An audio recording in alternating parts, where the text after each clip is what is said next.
Well, Steph, thanks for being here. Hey, thanks for having me.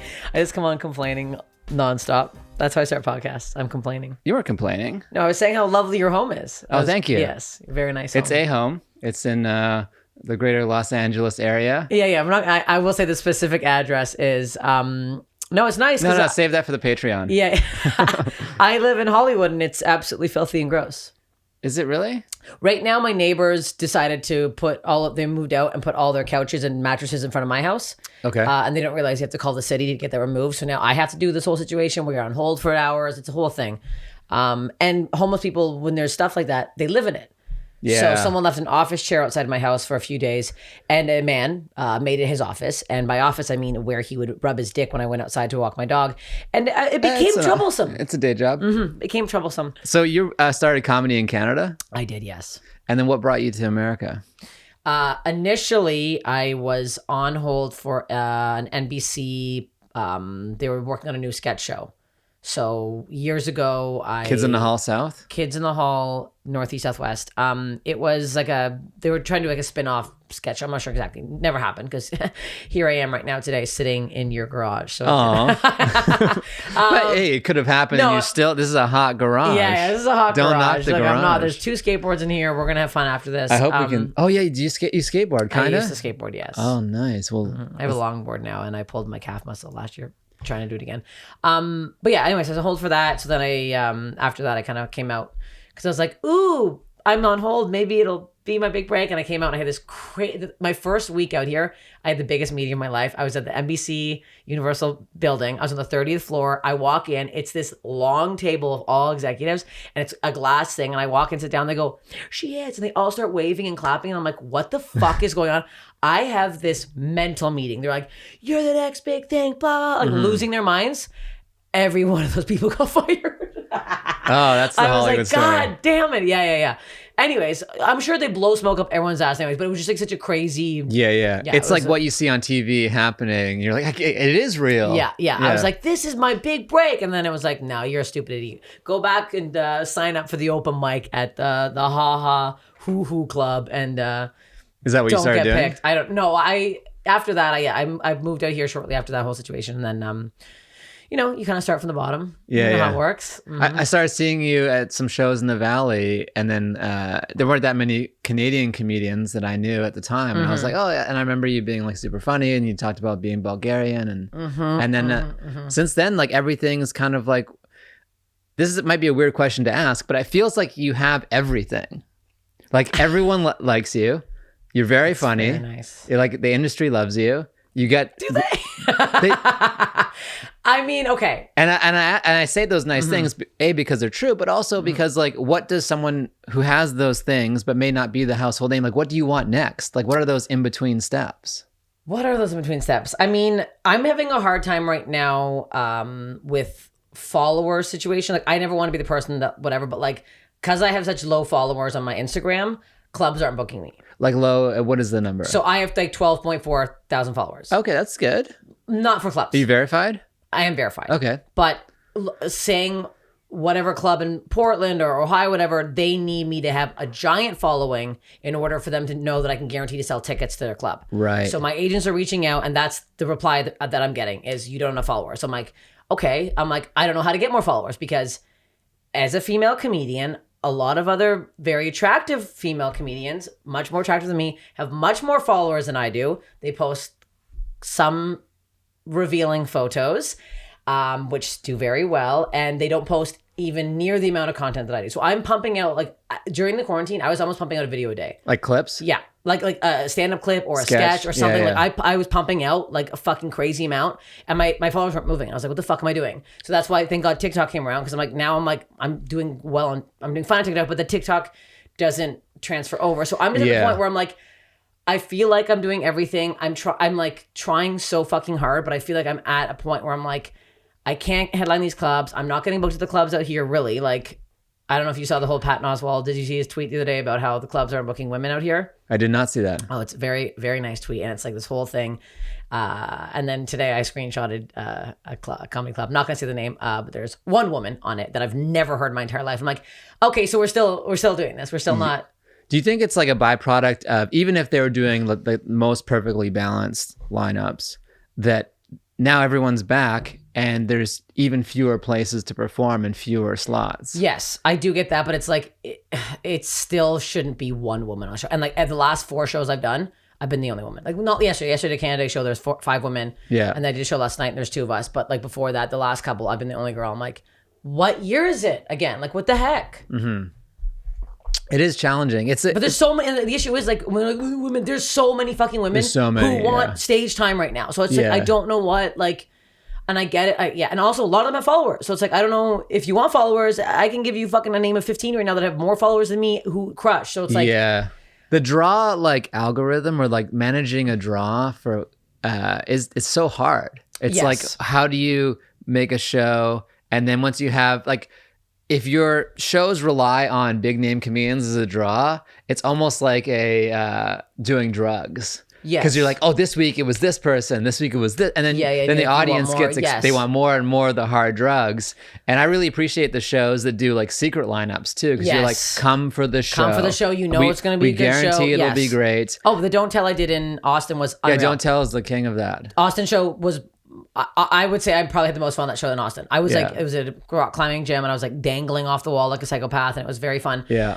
But in terms of like right now, everyone just wants to be fucking back in a club anyways. It doesn't matter who's on your fucking lineup. It doesn't. Like also, why aren't we just booking? Here's my thing, and it's like, why aren't we just booking people who are funny and crush anyways?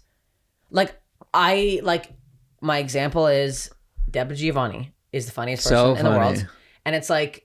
I haven't really seen her on any lineups, and it's like, is she not a big enough draw? Like people can't follow her at clubs. She buries everyone. I'm but it's like why? So it's like why are we not like? Wouldn't you just want people to leave? Like, who is that? Who is that girl? Like, wouldn't you want?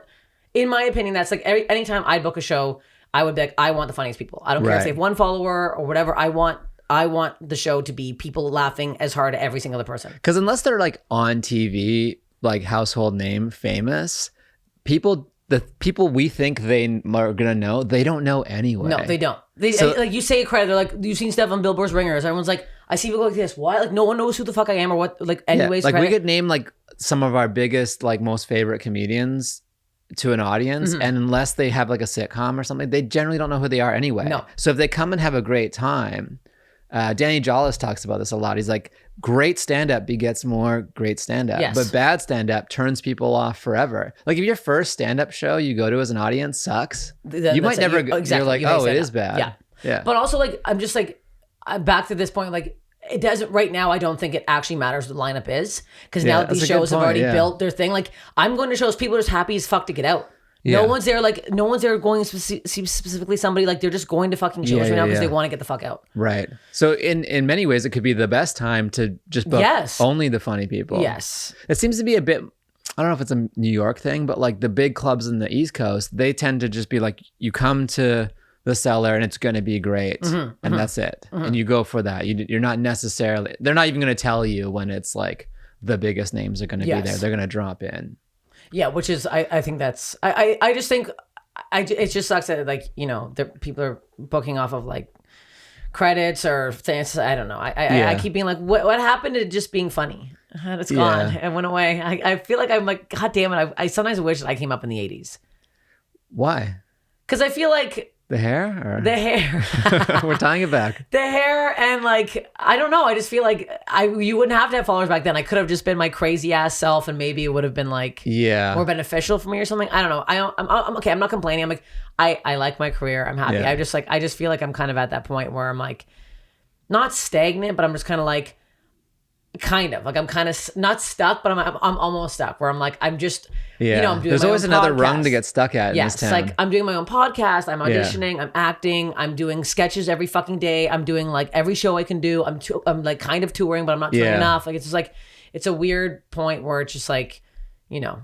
There was an economy, it felt like, I mean, I wasn't there in the 80s, but like I would imagine, or so I've read or been told, that in the 80s there was an economy where you could like, as a feature, go on the road and survive and like make money, and then like you would kind of get dates based on like a small credit on TV, and then you could sell out from that. And it was a bit, the ecosystem there was more money in it in the lower rungs, and then that enabled you to get to the higher rungs. And that across all media, like music, there's no more lower rung. It's like you get nothing, and then everything. Yeah. And comedy's the same way. Yeah. Now it's like nothing, everything. And now like everyone's a comedian. Like every time I go on TikTok, it's like I'll click on their Instagram, it's a comedian. I'm like, you're 21 and you live in your dad's basement. What are you talking about? You've never done a set. Like, well, it's so easy to write in your bio what you are now, whereas before someone had to tell you or kind of approve you. So there's no approval process. Yeah. Like this allows us to be. You can be a stock market investor, giving people advice. I'm changing mine to stock market because you have a smartphone. Like it's really a crazy time. It is it's just I think it's just almost overrun right now with stuff. Like and everyone like all these like stand up shows are coming out. Everyone thinks like it's so easy and fun to be stand up. It's like I'm literally talking to a guy off Tinder right now, and he's like, "Yeah, I'm getting into comedy." Blah blah. I'm like, ugh. I'm like, he's like, so how long have you? He's like, yeah, I'm hitting a mic tonight. You hit mics? I'm like, I'm not hitting a mic. Yeah. I've been doing comedy for 19 years. I'm not doing a fucking mic anymore. Yeah. And I'm like, I'm like, why am I getting mad at this guy? He's just like being a nice man. You write that? Or? Yeah, I'm psycho. I'm like, I'm being I was shaking as I was like, and I'm at a point where like I've been pitching a lot of shows and stuff in the pandemic, and I'm at a point where like I'm like pitching this one show that's unscripted that I'm like, I feel like it's easy to pick up. And every time I pitch it, it's great feedback, and then it comes back with a no, and it's like, it's a no because I'm not famous enough to host the show. They're not going to pick it up because I'm not a big name right now. But I'm like, well, how am I supposed to fucking be a big name if you don't give me the fucking chance? This is where I'm like, that's why I feel like I'm at this point where it's like, and I'm like, every pitch is like, thanks so much, we love it, what a great idea. And then it's like, I'm not getting it. And like, even the guy I'm producing with, I'm like, it's because I'm not famous. And he's like, you might be right. I'm like, I'm fucking right. Because I'm I'm not like. No one wants to get fired over a decision. Yes. And it's like, I'm like, but how, like, that's why I feel back in the day, like, these people just get chances. Like, like my one example, because I've been pitching a cartoon, and it's like, it's gotten very good feedback and everything, but it keeps getting a big fat no. And I'm like, what happened to when South Park was pitched? No one knew who the fuck those guys were. They gave it a fucking chance, and now look where it is. I'm like, what's happening to those chances anymore? I'm like, I'm going to have to fucking go on Raya and get fucking John Hamm to suck my ass and sign on to a goddamn cartoon and be like, can you just put your fucking name on this so I can get like some eyes on it? Like that's how it works now. And it's like I have to like. So if anybody out there wants me to send my pitch doc over, it's very good. Can you make it yourself? Because that's the other way it's too. Too much money. Too much money? Yeah. Because it's a cartoon. And especially cartoons, too much money. I need I need a network to pick it up. There's no fucking way. I need to produce. It's like, it's a lot of Yeah. Maybe you could find an investor to bankroll. What's like 20 grand for 3 minutes? I don't know. That could probably work. That's a lot. That's so much fucking money. Yeah, I guess by the time it's like with cartoon, you animate it and you get the character, like you might as well make the whole thing. That's the thing. I'm gonna slip off the chair. You're gonna have to wipe it with 78 Clorox wipes. I'm sweating right now. Maybe because I wiped it before is why you're slipping. You're gonna have to wipe it after because I got a wet ass. I feel like part of the stress now is also like before there was specific goals that came out. It's like Steph wants to make an album. Here's the release date. This is a thing. Steph is on a TV show. Here's the release date. But now it's like content flow. Yeah. It's like you have to be flowing your content out. There's no more release dates. No. It's like, let me tune into what Steph is doing at my own time. And if you're not flowing that content, it doesn't work. And that's a lot of pressure to every day clip, post. And then you're like, oh, do I have new stuff to clip? Should I clip crowd work? Like it's literally stressful. It's stressful. Like I literally, all I do is sit at home, buy a new Amazon wig, and then I'm like, okay, here we go. Like I'm like today I have to post. Like I try to post once a day on TikTok. Yeah, which is wild. What's your TikTok followers at? I'm at 210,000 now. Hey, that's something. Well, it went up because I started doing these videos with this porn star, Samantha Mack, who's also Canadian. We did one video and it went, I think I'm at 4 million views now, and everyone thinks that I'm her in the video, even though I'm wearing a mustache and a wig. But all these guys are following me because they see her beautiful body, and then they're like, oh yeah. And I know they think it's her because I'm getting a lot of weird DMs. I'm like, buddy, go through my page. It's me. Like I'm wearing a mustache in every photo. Like you didn't do your research before you followed me. That's not my fault. That's yours. But yeah, we just filmed another one that I'm putting out tomorrow too. That didn't do as well on TikTok this time. I thought I was going to. Because I got so cocky because the first one, it was like we're doing like the joke tropes. Did you see the pizza delivery one? No. Where it's like I come to the door as like a man. I'm like, did somebody order pizza? And she opens the door in lingerie and she's like, oh, no, I didn't. I'm like, is this not 2148? She's like, it's across the street. I'm like, got the wrong address. So we're just doing like all these porn things where we switch it like around. The tropes, but yes, it doesn't exactly. go. It doesn't go down. Yeah. So the one I did today was me like being a pool boy. She's like, come on in, the water's wet. And I'm like, oh, I don't know how to swim. And then it cuts to me with water wings and her teaching me to swim. Like, it's so fucking stupid. Oh, that's good. It's funny. That's I know. really good. I know. And we did another one about like helping fix a leaky pipe. Do you think maybe the cartoon is too expensive and this could be a show? No, Because this is already funny. The cartoon is my goddamn, that's been my like dream in life. But my one the dream was to dream do a can Comedy come. Hour, my Comedy Central half hour was my Yeah. big goal. And now I want to make my own cartoon. Not now. I've been trying to do a cartoon for a very long time. Yeah. This is like 10 years into like scripts and pitches. And I think you could sell a show, you and this girl. it's so funny because she gets so into it. Yeah. Like I was at Is her she house based in yesterday. LA? Yeah. We're going to film them all the time. Oh, yeah, we're friends now. That's amazing. It's hilarious. Yeah. My friends are like, you know, sex. I'm like, can't I just be friends with somebody? I'm like, It's what? always, It's yeah. always that. I'm like, what? Like, we're just people. We're not. Yeah, we're shooting stuff. It was hilarious though because she's like, what should I wear? And she came up butt naked and she was like holding up things. I'm like, this is. And like all my guy friends would lose their mind. I'm like, I don't care. Pick a color. Like I. Right. I'm so unfazed by it. I'm like, You're like behind the scenes. Yeah. Well, she did say that she's like, you should come and be in a porn. I'm like, what? She's like, you can just be like a guy in the background. I'm like, if I can wear a wig and a mustache and just open while you're mid fucking going, oops, wrong room, and leave, I would lose my mind. Like, could you imagine a guy like watching some porn and then I come in with this goofy mustache? Oh I'm my like, God. did somebody order Uber Eats? Oh, sorry, I'll wait outside. Like, I want to do it so badly. Yeah, talk about going to the next rung. That'll get you. Oh, that'll get me on a whole. I mean, I'll do whatever. That's maybe my problem. I always say yes. No, I'll do whatever. Why do you feel that's a problem? Because sometimes I've said yes to things that I shouldn't have said yes to. Like I get to, there's some really weird bad show, or I'm like doing something I don't really even like or find funny, and I'm like always like I finally started saying no this year, and it's kind of felt good because I was No like, is the hardest thing because I feel like no burns a lot of bridges in this town. Yeah, but I was like, this is a Canada too, so I was like, I can burn bridges in Canada. Flame on.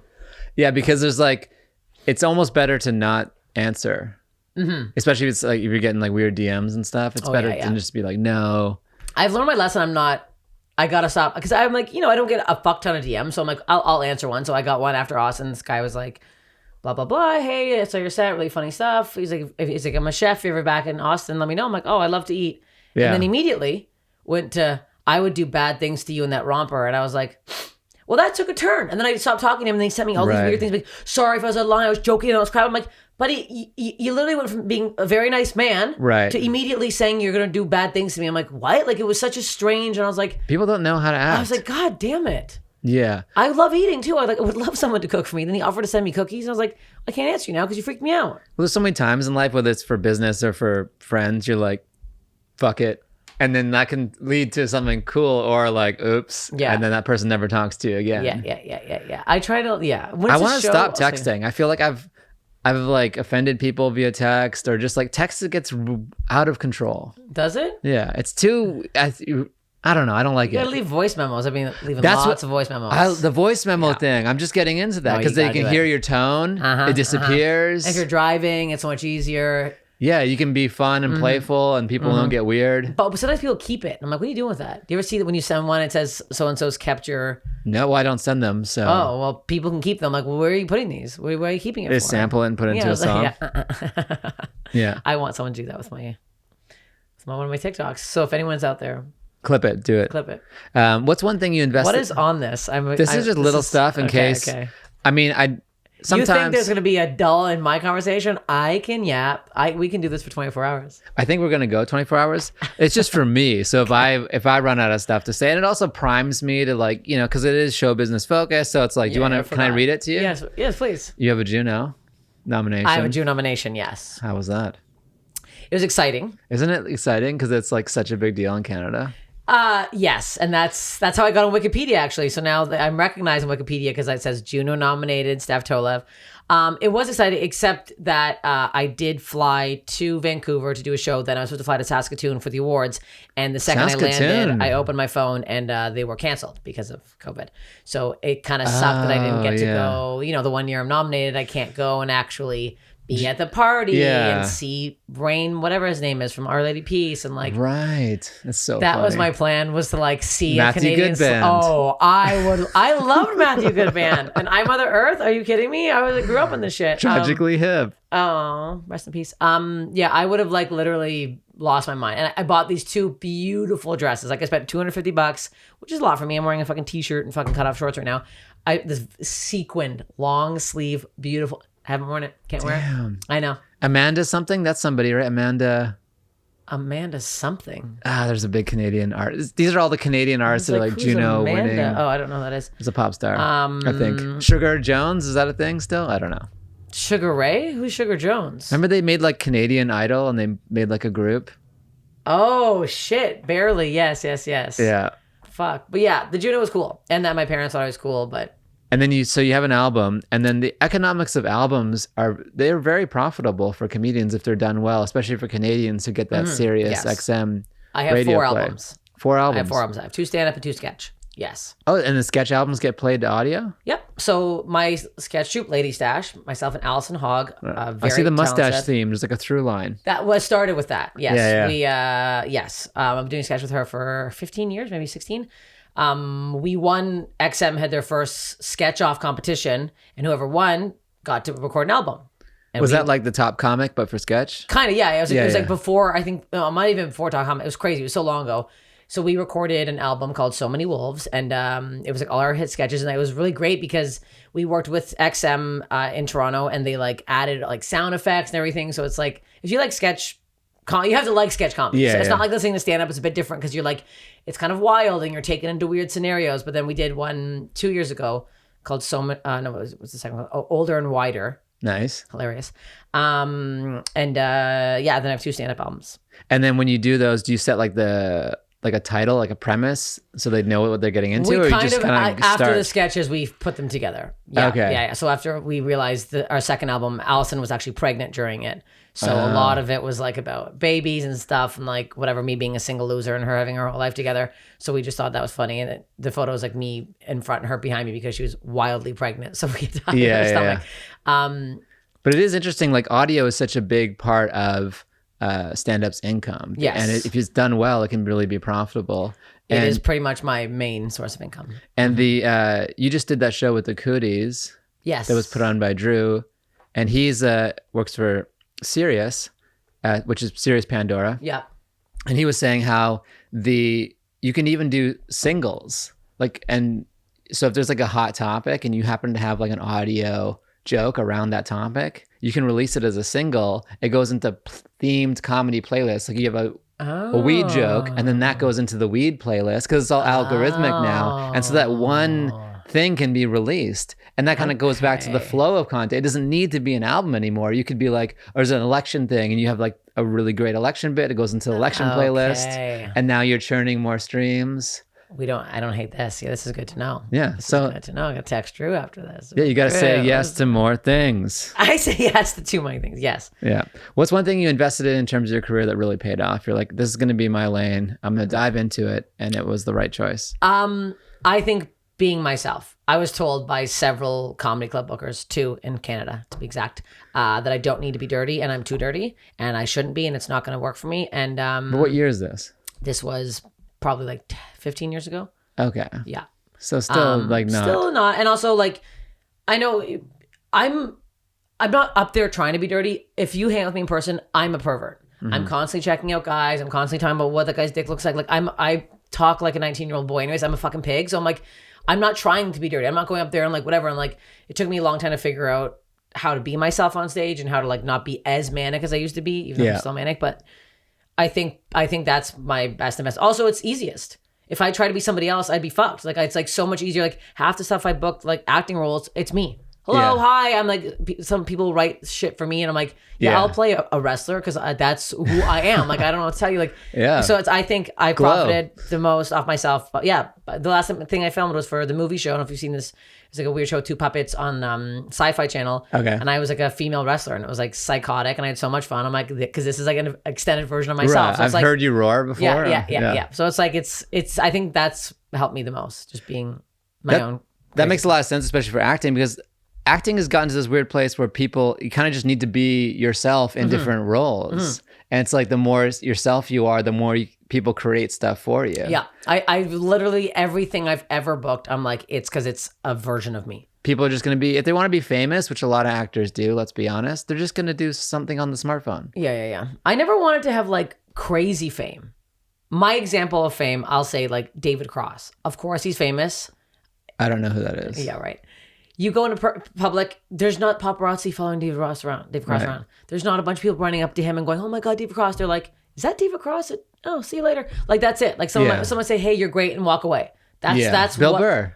That's what I'd want. Yes. This level of just like being respected as a comedian, my ideal, I just did a podcast with Marilyn Rice Cup, and I was like, I love her career. She's a stand-up. She's a fucking hilarious character actress. I'm like, so I funny. want this. Yeah. This is what I want. I want this life. I want this like do been weird on like little bit two roles. of the best shows. Yeah, like I just want like, I love that. Just like these weird little character roles where I come in, do something crazy, and leave. Like it'd be the best. Yeah, and you're perfect for it, so that's great. I mean, tell the industry. Hey, what's one thing you started the path down and you're like, this isn't for me, and you just kind of stopped doing that one thing? I don't know. Kind of like the inverse of that question. Yeah. I feel like I keep just trying it all. Yeah. I don't really know. I don't know. I think maybe there's something. Are you telling me there's something I should stop doing? No, but I feel like sometimes when we're trying to improve ourselves, we keep adding. And sometimes you're like, well, if I just stop doing this other stuff, like trimming a tree, these other things will grow more.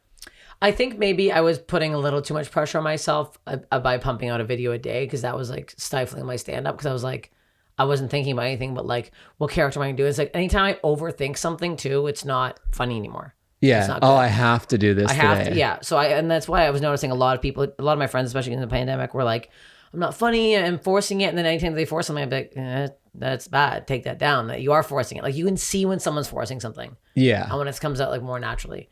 Yeah. I have a lot of friends who are doing the sketch stuff, and it's like, they confide in me, I guess, but they're like, it's a lot of pressure. It's like every day that comes around, and like, it's almost like having to do a brand new joke that works on stage that day. And there's a lot of like stand-ups who've never done sketch, who are all of a sudden pumping out these sketch videos. I'm like, I don't want to be rude, but I started in sketch and improv. So I'm like, I can do you did? Yes. That's why So I'm like, I can do characters. I can do, you know what I mean? Like I'm just watching people who are like forcing. I'm like, you can't act. I don't know. Stick to stand up. There's a lot of people like, stick to stand up. You're very good at stand up. Stick to stand up. Yeah, that makes a lot of sense. I'm thinking maybe my podcasting isn't that good. I don't know if I can't. Let's plug your podcast. What is it called? Steph Infection. Steph Infection. My big plug here. Please listen to it. Marilyn. Oh, you just had her on. Yeah, she was just on it. Yeah. I've had Samantha Mack, the porn star. Actually, she did it, and because it's all about people with weird body ailments or like weird accidents or something crazy that's happened. Because everyone has a story. Oh yeah. A weird body thing. I have 1,000, so yeah, it's not making fun of the thing. Right. It's like actually talking about it, and it's informative. Do you do all the editing and the clipping? Because clipping is basically, we're all clickbait creators. So whatever our content is, we got to like put in a little clickbait thing to get people to click. Yes, we're all like Google ad makers now. Well, I just started doing this myself in my house. So the first one I filmed with Luke Null, I fucked up because the microphones are interfaces. You can't see a damn thing. Yeah. So I need to reformat. Dave Merhej, I'm recording with tomorrow, actually. Nice. Canadian. So I'm like, he's going to be my testerini for... Yeah, we're going to really have to get in there and see. Yeah, that's the part I like the least now, is that we basically have to figure out how to get people to click on our stuff and manage it through an algorithm. And like YouTube is the biggest or one of the biggest podcast platforms now. Is like it? all the views are on YouTube. Okay. Like you can get so many there if you do the click thing right with the little screen and the border and you'll never guess what. And I don't like doing that. You know, I don't like leading people into it, but it's kind of like this thing you gotta walk the line and do it authentically to you. Make people click, but don't be gross about it. That's gonna be very hard for me. Well, not that kind of Because gross. I feel like on Instagram especially, a lot of like things and reels that get watches are very attractive women. And then I'll watch the clip and I'll be like, they "Mm, force this is those fine." on you. That I feel like. Yeah, but I'm like, do I just need to gape my asshole for one clip and be like, here it is. This is what you guys want. Come on in. Water's warm. Like, I don't know what to do. Yeah, like, I'll put a yeah. bathing suit photo up and be like, why did I do this? I'm wildly embarrassed. I need to take it down. But then I'm like, oh, it has 900,000 likes. I'm like, never that many. That's a big exaggeration. But I'm like, anytime, it's so funny that I'll post something that's a slightly revealing and I'll have 5 times the amount of likes and views, which is psychotic. And then that becomes, imagine if that's your thing. You're like, oh, that was good. And you get the dopamine from that. And then you just keep doing, and then that becomes your brand. You're the swimsuit person. Yeah, no. But you wouldn't feel good with that because that's not who you are. No. I would not feel good with that. Yeah. And then you did the Bill Burr Presents on Comedy Central. Yes, that was amazing. That was very fun. Yeah. I mean, it's so great to be kind of like co-signed by two great organizations, the Bill Burr and the Comedy Central. Yeah. The Bill Burr thing was really cool. And he's such a nice guy. He's very chill and cool, and I'm glad. It was my first American TV debut too, because I haven't done late night because I'm too dirty for late night. I'm saying that to nobody. But nobody cares. But you can't be too dirty for late night if you... Wait, did you submit non-dirty stuff for them, or even was too much? I've never submitted a set to late night. Oh. Well, I don't want to be clean. I don't want to have to do 5 minutes of me squeaky clean, and then a club owner books me. People come out to see me from Conan, and they're like, "What the fuck? This woman's talking about her labia for 45 minutes." Like, I don't want to perceive myself as somebody that I'm not. I'm not saying I'm just a dirty comic. I of course have clean material, but most of my stuff is on this dirtier side. So I just find it strange for me to be like, back home with my parents, and then be like, I'm stuck in this guy's car. Like, they'll be like, what are we watching right now? I just feel like it's also like, fuck you. I want to do what I want to fucking do on late night. I hate this whole like idea where it needs to be this clean thing, and I'm seeing guys go on and say the word sex, and then women are like, getting sex. I'm like, why? Well, why? Yeah. Why can't I? And this white guy who's done it 96 times. Could you thread the needle though? I think you could. I think I could. I'd have to. But I'm also like, Conan was the one I really wanted to do, and now it's not. So I think you could thread the needle in a way, because the society is moving away from the super clean, and like you can say it without saying it, and I think you would do really well. Well, Fallon is squeaky, so I could not do Fallon. Okay. Yeah, Fallon's out, but I'd have to do maybe Corden, or I know Lily Singh lets you do kind of whatever you want apparently, which is fucking cool as hell. Yeah. Like that idea. Yeah, I know someone just did it, and they were like, they didn't even like look over my set. They said do whatever. I was like, wait, what? Like that's wild for a late night set. People don't know this. They like really tailor your set. Like they like reword things and restructure things. It's like I'd also have a hard time like if it's a joke I've been saying for a long time and like putting something else somewhere else. Like yeah, they highlight that in that old movie Comedian with when Orny Adams, they ask him to change a word in there, and he's like, I've been saying this joke for this long, you want me to change a word? And it's like it doesn't flow right. And it's weird.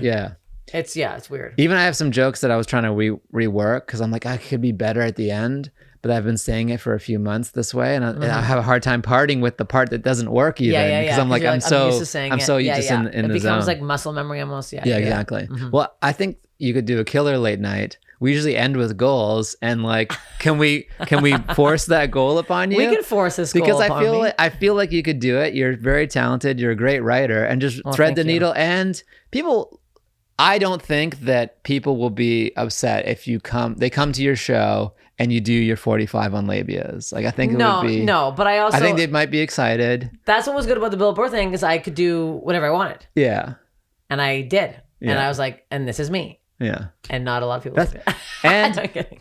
And This Is Me is a great album title. And This Is Me. Here I am. Smiling. Well, Steph Tolev, thank you so much for doing the podcast. Thank you for having me here. Thank you for sharing your stories and got a lot of stories. Your knowledge. And then where do people find you? At Steph Tolev on everything. Instagram. Please follow me there because that's where I need the followers. Get her up to what?